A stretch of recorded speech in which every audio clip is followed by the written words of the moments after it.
Buzz, welcome back to the channel that dives into everything buzzing in the world of K-pop. And today, we need to talk about ENHYPEN because these guys, they're on fire. From Asia to Europe, from stadiums to J-pop ballads, ENHYPEN is literally everywhere right now, and they're not slowing down, so let me catch you up on the latest. On July 2nd, ENHYPEN announced that they're expanding their Asia tour again. Yes, again. That means a second additional concert in Singapore has officially been added.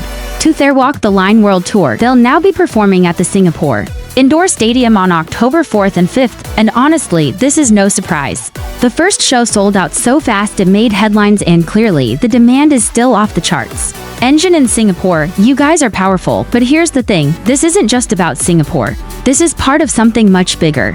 ENHYPEN is slowly but surely becoming one of the most in-demand K-pop groups in Asia, and honestly, they've earned it. Let's rewind a bit. This tour originally kicked off last year in October at the Goyang Sports Complex. And since then, they've been stacking up achievements like it's nothing the Dome Tour in Japan done. And not just one dome, 3 cities, that's a huge milestone. Especially considering they reached it in just 4 years since debut. That's the fastest any K-pop boy group has done it, no joke. And then we've got the Philippines. They filled the Bulacan Sports Stadium not once but twice, in March and then again in June. That's a stadium, by the way, not an arena, a full stadium. And get this, they gathered 50,000 fans at the Raya Mangala National Stadium in Thailand, which is the biggest concert venue in the country. 50,000, that's BTS level energy. Now, I know some people still try to paint ENHYPEN as rookies or not there yet. But come on, at this point, the numbers speak for themselves. They're not just growing, they're dominating. And the thing is, they're doing it in a way that's really smart. They're not just sticking to Korea or Japan, they're branching out, Singapore, Thailand, the Philippines, and yes, they're heading to Europe and the US next. In August and September, ENHYPEN will visit 10 cities across the US and Europe.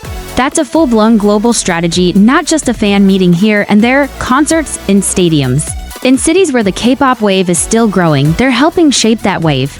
And just when you think they're going to pause, they hit US with another announcement. ENHYPEN is coming back with their 4th Japanese single titled Yoi. It's dropping on the 29th of this month, and honestly, this one's going to be a moment.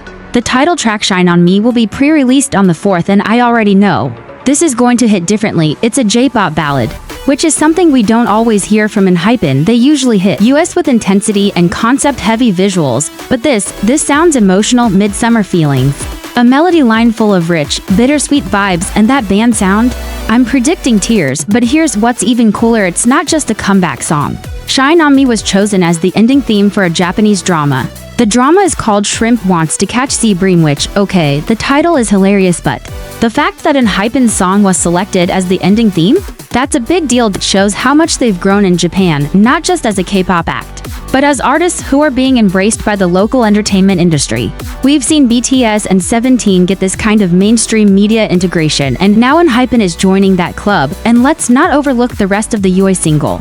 Along with Shine On Me, there's a track called Echoes and a Japanese version of the title song from their 6th mini-album. If you've been following their recent music, especially Desire Unleash, you already know this is going to have layers. Desire, longing, instinct, it's all woven into this release. Also, let me just say I love that ENHYPEN isn't afraid to explore vulnerability in their music.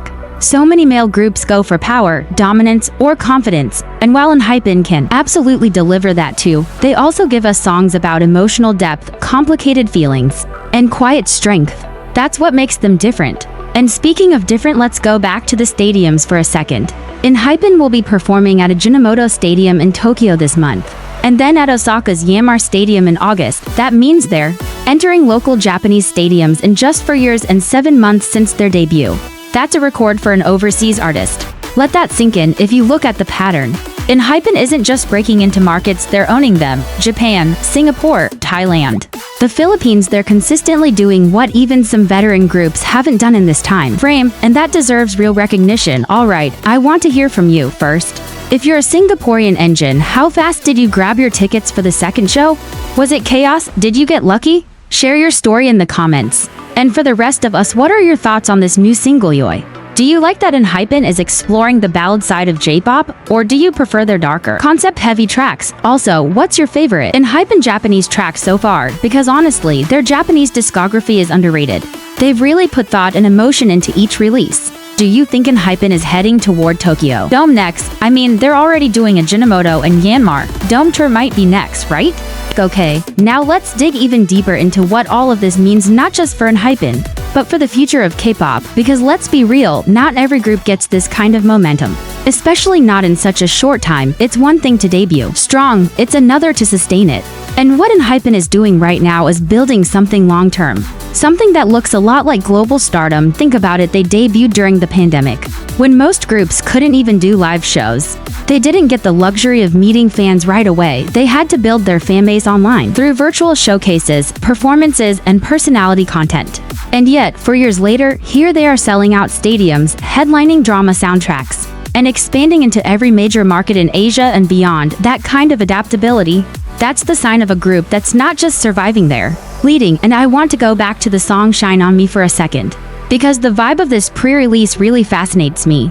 It's described as a J-pop ballad filled with midsummer emotion and a rich band sound.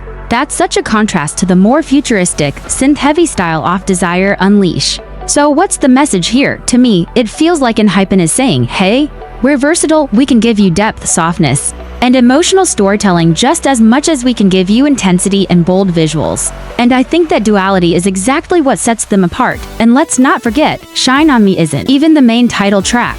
It's just the pre-release. That means they're dropping this beautiful, cinematic ballad before the full single Yoi even hits. That's a strategic move and a confident one. Because ballads don't usually go viral, right? But ENHYPEN seems to believe in the power of the song, and that makes me even more curious to hear the rest. Also, can we talk about the symbolism behind the title Yoi in Japanese? Refers to early evening or dusk, the time right before night. That's such a powerful metaphor. It's that in-between moment when light fades but darkness hasn't fully arrived. And when you combine that with the theme of desire and instinct in the lyrics, it's giving very emotional, romantic, possibly angsty vibes. I'm all in. Now shifting back to the tour for a minute, I've been thinking about how the tour name, Walk the Line, fits so perfectly with everything they're doing right now. It feels like ENHYPEN is walking the line between being an idol group and becoming true global artists, between pop and performance, between Korean roots and international identity. And I think that's why their fandom, connects so deeply with them. Because ENHYPEN isn't afraid to explore those in-between spaces, whether it's through genre shifts, dual language releases, or even their concepts. There's always something layered in what they do.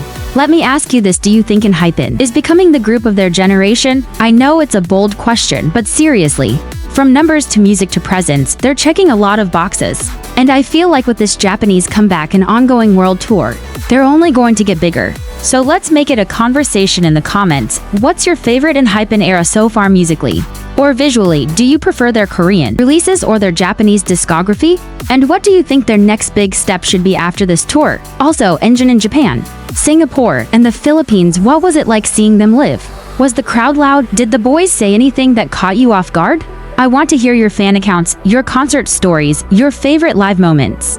Because that's what really brings this community together. And if you're in Europe or the US and you're about to see them live this August or September, how are you prepping? Are you doing fan projects, lightstick choreo, streaming goals? Let's share and support each other. Because the global ENHYPEN family is strong, and we should hype each other up every step of the way. To wrap this up, ENHYPEN is doing something very rare in K-pop. They're not just growing fast, they're growing smart. And that's what's going to make all the difference. Because longevity in this industry doesn't come from just being popular. It comes from evolving, connecting, and risking new ideas.